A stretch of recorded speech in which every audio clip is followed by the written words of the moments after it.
নমস্কার, একালের রান্নাঘরে সকলকে স্বাগত জানাই। আজকে সবচাইতে সহজ ও লোভনীয় স্বাদের সন্দেশের একটি রেসিপি শেয়ার করব আপনাদের সঙ্গে। সেটি হলো সুজির বরফি সন্দেশ। এই সন্দেশ বানানো যেমন সহজ, সময়ও লাগে খুব কম, আর খেতে হয় ভীষণই সুস্বাদু। তাহলে আর দেরি না করে শুরু করা যাক আজকের রেসিপি, সুজির বরফি সন্দেশ। রেসিপিটি ভালো লাগলে একটা লাইক করবেন আর প্লিজ আমার চ্যানেলটিকে সাবস্ক্রাইব করবেন। প্রথমে গ্যাসে একটা কড়াই বসিয়ে দিয়েছি এবং এতে দিয়ে দিচ্ছি 2 টেবিল চামচ ঘি। ঘিটাকে একটু মেল্ট করে নেব। এবারে দিচ্ছি হাফ কাপ সুজি। আমি এখানে হাফ কাপ সুজি দিচ্ছি, আপনারা আপনাদের প্রয়োজন অনুযায়ী সুজি নিয়ে নেবেন। গ্যাসের ফ্লেম লো টু মিডিয়াম করে এই সুজিটাকে ভেজে নিতে হবে। কন্টিনিউ সুজিটাকে নাড়াচাড়া করতে হবে। হাই ফ্লেমে সুজি একদম ভাজবেন না, তাতে সুজিতে ডার্ক কালার চলে আসবে। সুজি কিছুক্ষণ ভেজে নিয়েছি।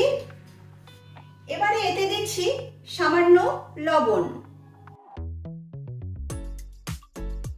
যে কোনো মিষ্টি জিনিসে সামান্য লবণ দিলে মিষ্টির ব্যালেন্স ঠিক থাকে। সুজিতে লবণ মিশিয়ে নিচ্ছি। এবারে এতে দিচ্ছি 1 টেবিল চামচ মিল্ক পাউডার। মিল্ক পাউডার সুজির সঙ্গে ভালো করে মিশিয়ে নিচ্ছি।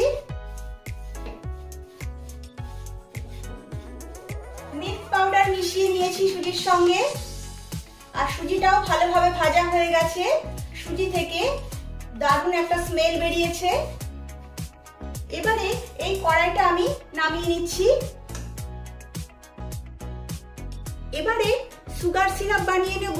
তার জন্য গ্যাসে একটা প্যান বসিয়ে দিয়েছি এবং এতে দিয়ে দিচ্ছি হাফ কাপ চিনি। যেহেতু আমি হাফ কাপ সুজি নিয়েছিলাম, সেই জন্য আমি হাফ কাপ চিনি নিলাম। এবারে এতে দিয়ে দিচ্ছি হাফ কাপ জল। হাফ কাপ চিনিতে হাফ কাপ জল নিলাম। চিনি মেল্ট করে নেব। চিনি মেল্ট হয়ে গেছে। এবারে এতে দিচ্ছি ফ্লেভারের জন্য সামান্য এলাচ গুঁড়ো, আর দিচ্ছি সামান্য কেশর বা জাফরান। কেশর দিলে এর রং আর গন্ধ দুটোই খুব ভালো হয়। তবে আপনাদের কাছে যদি কেশর না থাকে তাহলে এটা আপনারা বাদ দিতে পারেন, এতেও কিন্তু এই সন্দেশ খেতে খুব ভালো হবে। এবারে একটু নেড়ে চেড়ে দিচ্ছি। চিনির এই শিরাটা কিন্তু কোনো একতার বিশিষ্ট শিরা করবার দরকার নেই, একটু চটচটে আঠালো টাইপের হলেই নামিয়ে নিতে হবে। সুগার সিরাপ তৈরি হয়ে গেছে, দেখুন একটু চটচটে আঠালো টাইপের হয়েছে। এবারে এই চিনির শিরাটা নামিয়ে নিচ্ছি। এবারে ভেজে রাখা সুজিতে দিয়ে দিচ্ছি তৈরি করে নেওয়া সুগার সিরাপ। এখন গ্যাসের ফ্লেম লো টু মিডিয়াম করে এগুলো সব ভালো করে মিশিয়ে নিতে হবে। কন্টিনিউ এই সুজিটাকে নেড়ে চেড়ে যেতে হবে। সুজিটাকে আর একটু ড্রাই করে নিতে হবে। বন্ধুরা, বরফির জন্য পারফেক্ট মিক্সচার তৈরি হয়ে গেছে। শেষে দিয়ে দিচ্ছি আরো 1 চামচ ঘি।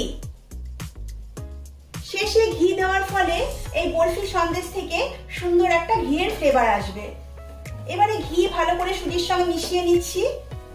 আপনারা দেখুন সুজির এই মিক্সচারটা কিন্তু কড়াই থেকে উঠে উঠে আসছে, তার মানে মিক্সচারটা একদম রেডি হয়ে গেছে। এবারে গ্যাসের ফ্লেম অফ করে দিচ্ছি। এখন ফাইনাল স্টেপ, এরকম একটা ছোট স্টিলের থালা নিয়ে নিয়েছি। এবারে এই থালাতে আমি সামান্য ঘি ব্রাশ করে নিচ্ছি।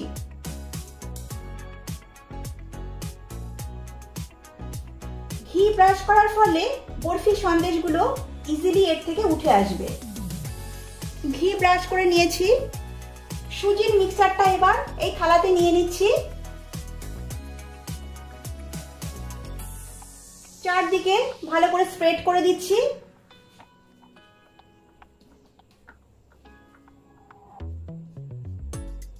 মিক্সচারটা মিক্সচারটাকে চারদিকে সুন্দর করে স্প্রেড করে দিয়েছি।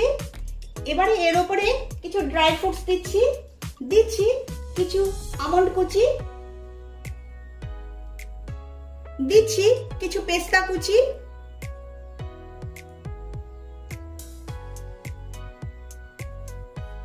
এবারে এই ড্রাই ফ্রুটস গুলো একটু চেপে চেপে দিচ্ছি।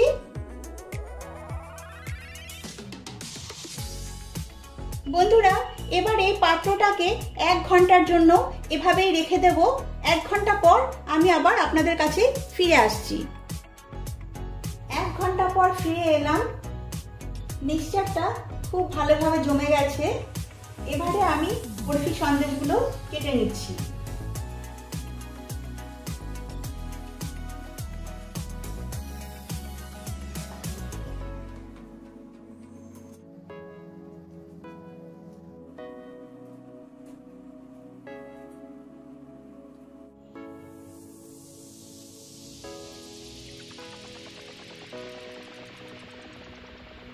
দেখুন কত সুন্দর সুজির বরফি সন্দেশ তৈরি হয়ে গেছে। এই বরফি সন্দেশ আপনারা ঘরে তৈরি করুন, নিজে খান, সকলকে খাওয়ান। আর রেসিপিটি ভালো লাগলে লাইক, শেয়ার ও কমেন্ট করবেন। আর প্লিজ আমার চ্যানেলটিকে সাবস্ক্রাইব করবেন। আজ তাহলে আসি, আবার ফিরে আসবো অন্য কোনো রেসিপি নিয়ে। সকলে সুস্থ থাকবেন, ভালো থাকবেন। নমস্কার।